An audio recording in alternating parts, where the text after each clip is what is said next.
Hari Om. Today we will proceed with Bhagavad Gita chapter 12 from verse number 16.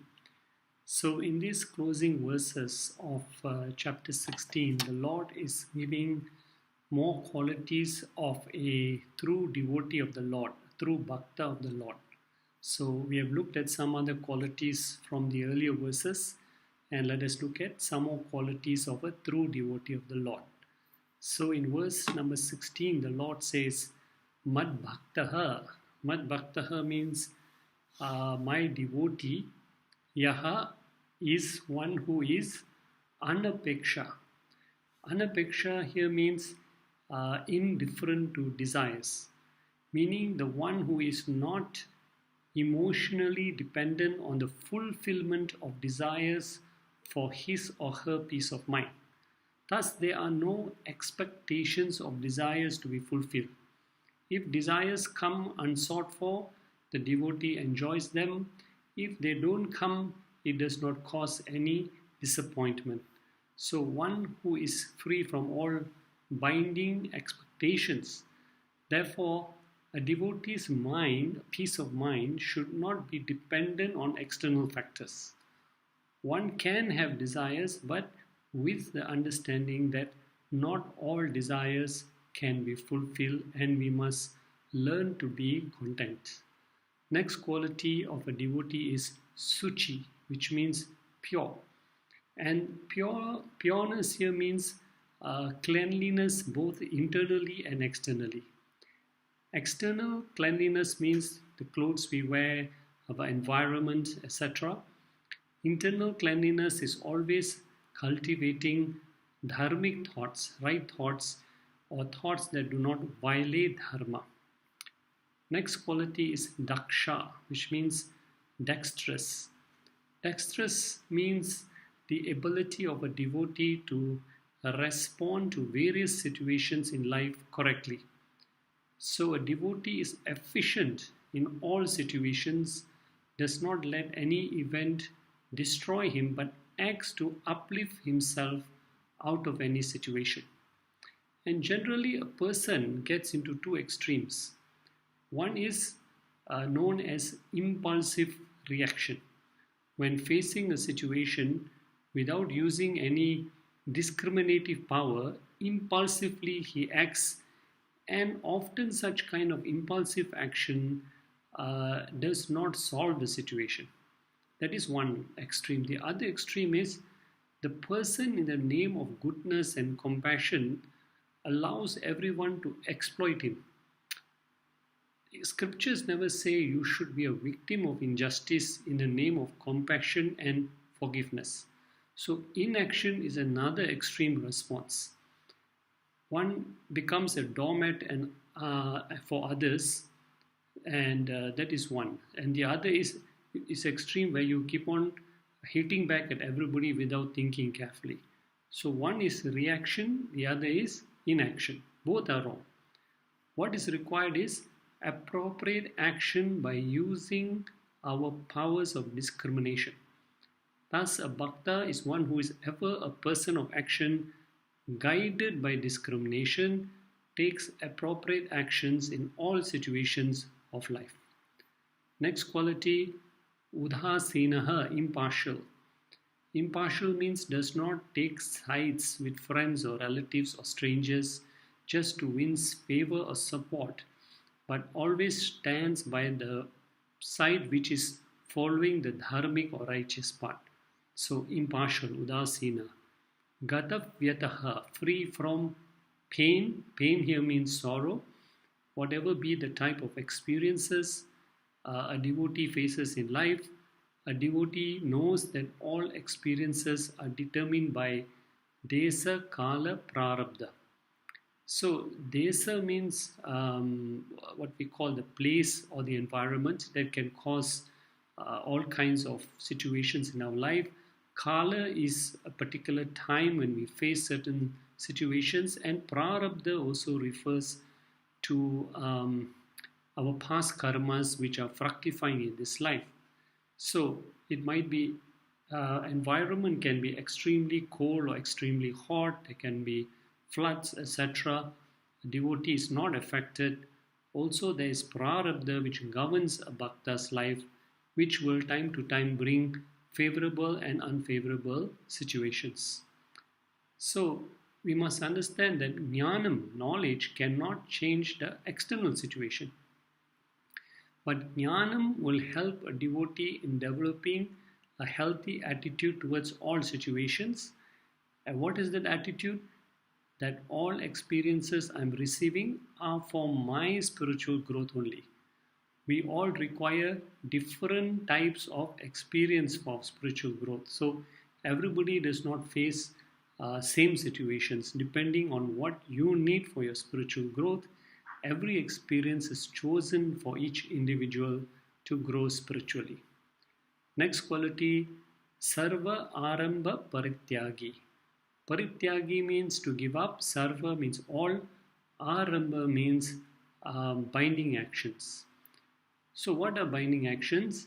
Any action done only with the objective of some selfish personal gain, where one does not think about the consequences of negative impact of others on others.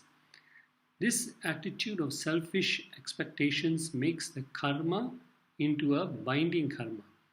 And a true devotee of Lord, parityagi means renounces, gives up such selfish motives. Because no karma can give purnatvam. Many people perform action to get self-satisfaction, but a devotee understands that no action can give purnatvam, meaning total happiness, because action is finite, result is finite, finite plus finite equals finite only. So if I'm going to expect purnatvam or total fulfillment, it is not going to happen. Whatever I get, that will come. Desire for something more again will arise. So we are always caught in the endless web of actions and results, leading to more desires and more actions. So a bhakta knows this fact and does not act for fulfillment. All his actions come out of fulfillment, not for fulfillment, but he acts with the attitude of fulfillment. Having already discovered this purnatvam, the bhakta undertakes all action with the attitude, before the action I was purnatvam, while doing the action I am purnatvam, after the action is complete, whether it is success or failure, I remain ever purnatvam. Purnatvam is not the destination, but purnatvam is a way of life. Next, so the Lord says, Priya, such a devotee of mine who has all these qualities, is Priya, is most dearest to me. Verse 17, more qualities here. Yaha na rishyati. Yaha, the one who does not, rishyati, rejoice. And the one who na sochati, the one who does not, sochati means to lament or cry. So the two opposite experiences of life that come to everyone, whether you are a devotee of God or not, however, the devotee does not rejoice, does not get carried away, does not get arrogant or start boasting when he is going through many favorable situations. He remains humble, recognizes that all favorable situations are a blessing from the Lord, and when unfavorable conditions come, the bhakta of the Lord also, what we call, when we talk about experiences like joy and sorrow, the emotional responses do not become so intense that they cloud his discriminating power. So even in terms of sorrow, he doesn't get dejected, depressed, frustrated, etc.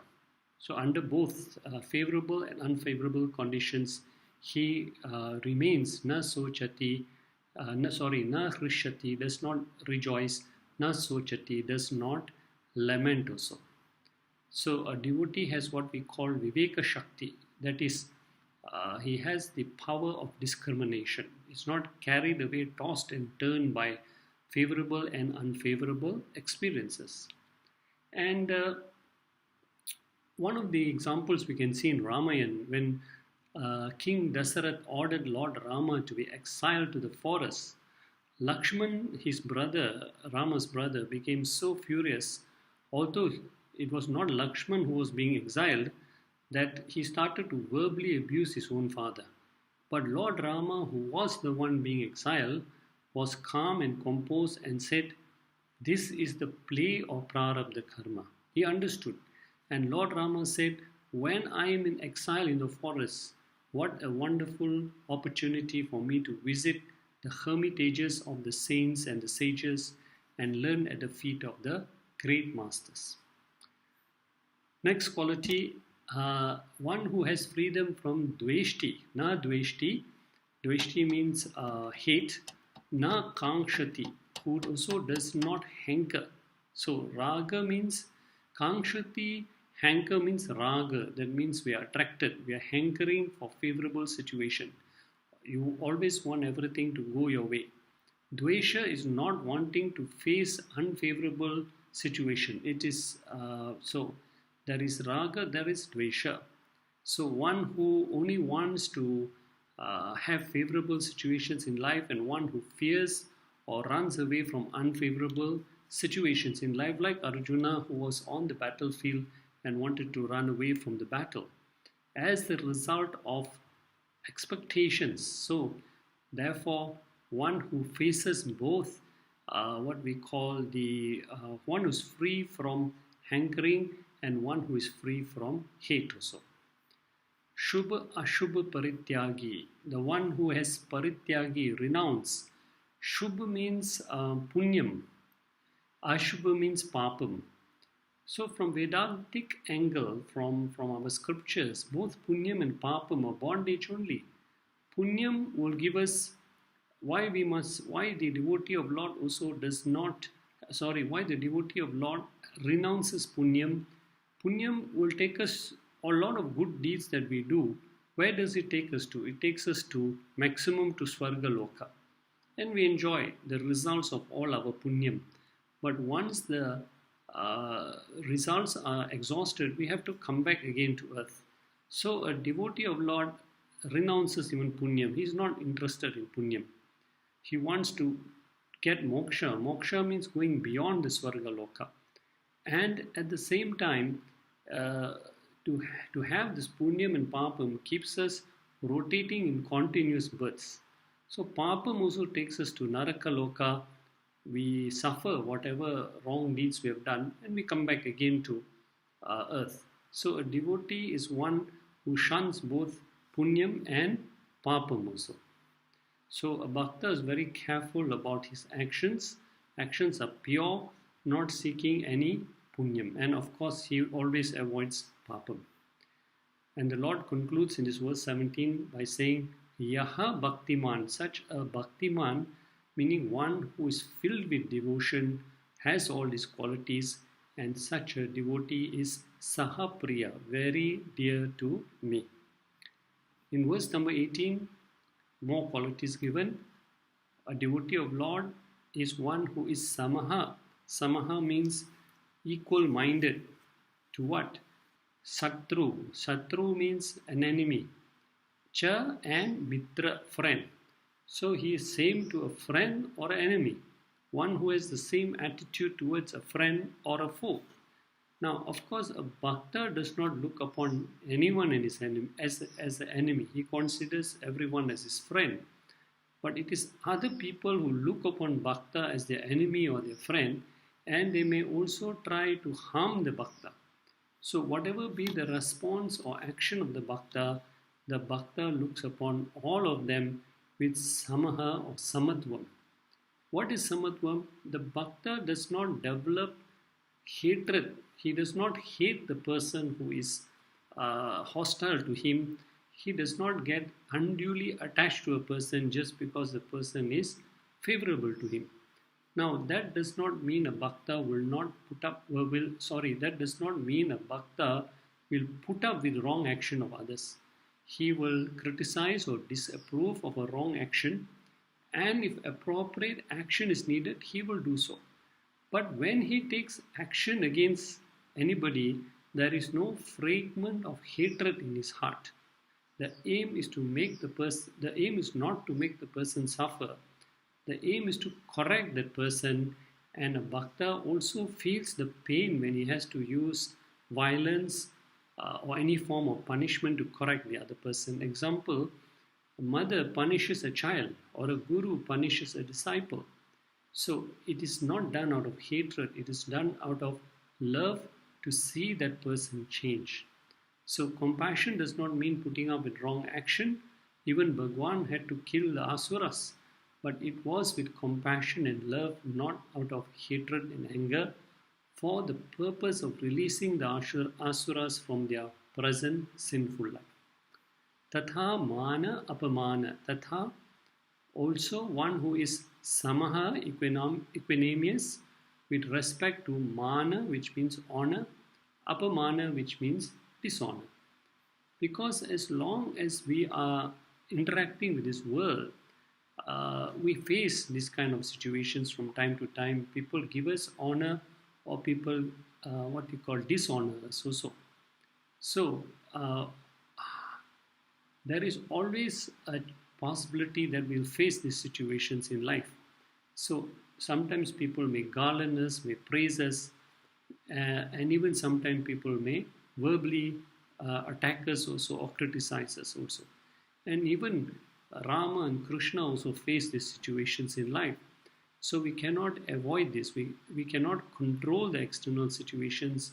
A bhakta is one who is mentally prepared to handle both honor, not to be carried away, and dishonor, not to feel dejected. A bhakta is one who knows how to handle both mana and apamana effectively. Next qualities, there are 4 pairs of opposites mentioned here in verse number 18. Sita is cold, Usna is heat, which are 2 types of opposites we face at the physical level, at the body level.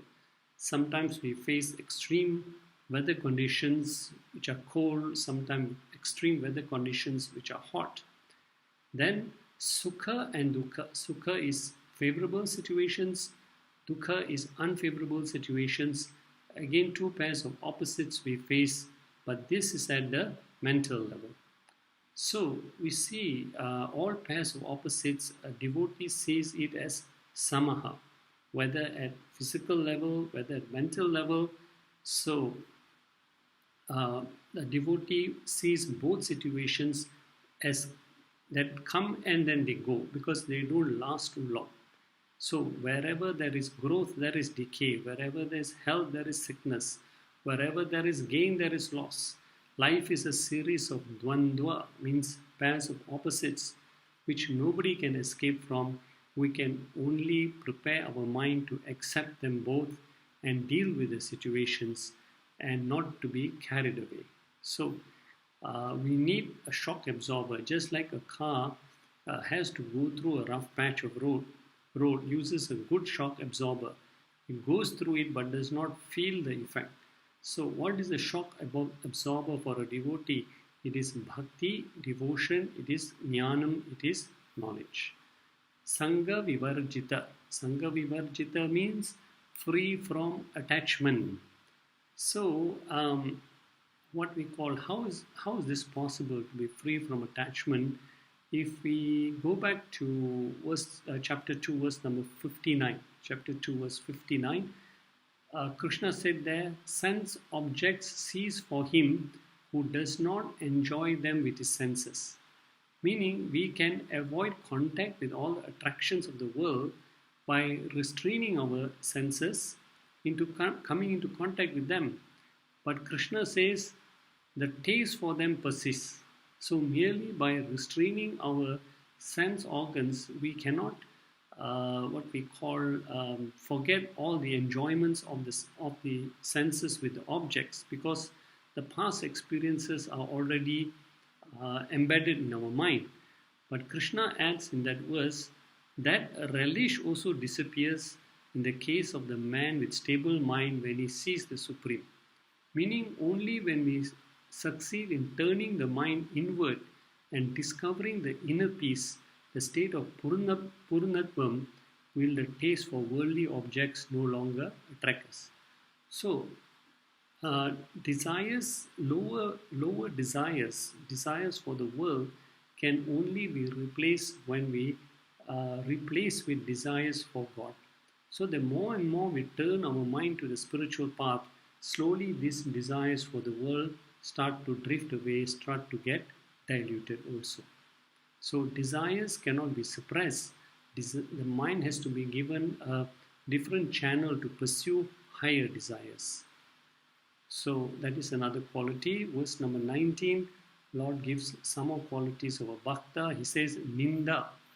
A bhakta is one who does not, Ninda means does not speak about faults or criticism of others. Stutihi, speaking about good qualities only. So, previously, mana, apamana means they were spoken about, they refer to physical level. Ninda and stutihi refer to verbal level. So, physical level means somebody garlands you, this is mana. At another place, somebody throws something at you, that is apamana. Both are at physical level. Ninda and stuti mean those who praise or criticize you with words. So you can never avoid this. Whatever good you do, there will always be somebody who wants to criticize. As criticism does not involve any expenditure, it is free of charge. So anybody can criticize you as much as they want. There is no cost involved.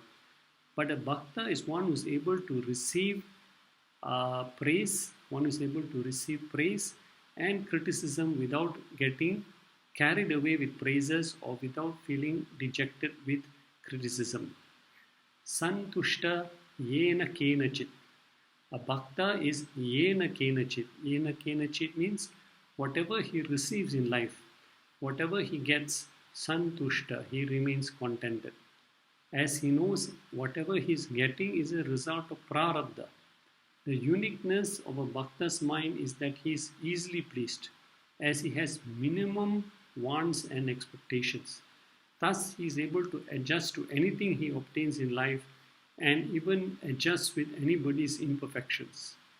So, that's why the ultimate level, the highest level of sannyasa, when one goes about begging for food from house to house, the sannyasi is required to stand outside a person's house and say, Bhavati Bhiksha Dehi. Bhavati Bhiksha Dehi means, give me something, right? He cannot say Bhavati Dosa Dehi or Bhavati Puri Dehi. He cannot dictate what he wants. He puts out his begging bowl, and whatever is put into his begging bowl, he accepts it as prasadam. He is content with whatever he receives in the begging bowl. Aniketa, homeless. So we must not take this literally that we have to give up our home and go and stay in a forest. So without a fixed home, meaning at the initial level when we are householder, he has no attachments to his house. Considers the house as a blessing from the Lord. It is a blessing given by the Lord. He has an attitude of detachment of his own place. And of course, sannyasa it means that it's at the highest level when you give up all your possessions and go and stay in a forest. And at the higher level, sannyasa means one is comfortable no matter whatever type of dwelling he gets. One day a sannyasi may be invited by a king and asked to stay at the palace. And after he gives his discourse at the palace, next day he might find himself sleeping on a hard floor in the forest. It makes no difference to a sannyasi. Sthiramatir. Sthiramatir means steady-minded. And all these qualities are possible. The jnani has derived inner strength. A bhakta has derived inner strength through the attainment of knowledge and through what we call strong bhakti, through strong devotion. The knowledge has become a conviction in him, and he is prepared to face all the trials and tribulations of the world. There is a short work written by Adi Sankaracharya. It is called Yati Panchakam. Yati means one who has realized his inner self, the real self. Thus, he has both external and internal renunciation. Panchakam means 5 verses. So, this is composed by Shankara on the qualities of a yati. Each verse ends with the same declaration. Kaupina vantaha khalu bhagyavantaha. Bhagyavantaha means blessed are those who wear the kaupina. Kaupina means the loincloth. So this does not mean that to get blessings we have to wear a loincloth, but it is to indicate that a truly happy person is one who can be peaceful with the bearers of possessions. So in verse number 2 of this Yati Panchakam, some of the qualities that Shankara gives are resorting to the foot of the tree alone for rest and sleep, using 2 hands as a bowl for food, that means eating food in moderation, looking upon wealth as an old cloth. Blessed are those who wear the loincloth, those who lead a simple life. Thus, a bhakta, firm in his conviction, Aham Atma Asmi, I am ever free, is a sthiramatir. He is endowed with firm knowledge, and therefore his mind is steady. He is not shaken very easily. So now Krishna has mentioned all these qualities from verses 13 to 19, and he concludes of his love for such a bhakta by saying, Naraha, the person, the bhakta, bhaktiman, is full of devotion, who has all these qualities, is full of devotion, and that devotee is priyaha, is very dear to me. So in the concluding verse of chapter 12, verse number 20, how to attain all these qualities, it may look like an impossible task. So Krishna wants to assure the devotees that if you have some basic qualification, you can easily acquire all these qualities. So what are the basic qualification? Idam paryupasate, one who goes through all these 5 levels of bhakti that were given in the earlier verses. Yatha uktam, as has been stated before, that is from verses 13 to 19, all are these qualities, okay, and one who has gone through all these 5 stages, okay. So dharmyam amritam, which is amritam, nectar, because it will lead one to immortality. So as we go through these 5 levels, we will start to acquire more and more qualities of this bhakta, and ultimately they will lead to amritam, nectar, because they are dharmyam. These teachings help us to keep on the path of dharma, and any person who follows the path of dharma is automatically purified. So the Lord says, Shraddha Dhana, they must be endowed with faith. They must follow this. So only one who has faith in the Lord, faith in his teachings, faith in the Guru, will follow this path of Dharma. And at the same time, Mad Parama, they must keep God as the ultimate goal in life. So we must not forget that the purpose of human life is to attain moksha. Keeping God as the ultimate goal in our life, the Lord says, Ativa Priya. Such devotees are Ativa, means exceedingly Priya, dear to me. So these are the guidelines for us to follow. Follow the path of Dharma, follow the teachings in the scriptures, go through these 5 stages of Bhakti Yoga, attain all these qualities of a Bhakta, and finally attain moksha. And thus ends the commentary on Bhakti Yoga chapter 12. When we resume in the next class, we will take up chapter 13 of the Bhagavad Gita. Hari Om Tat Sat.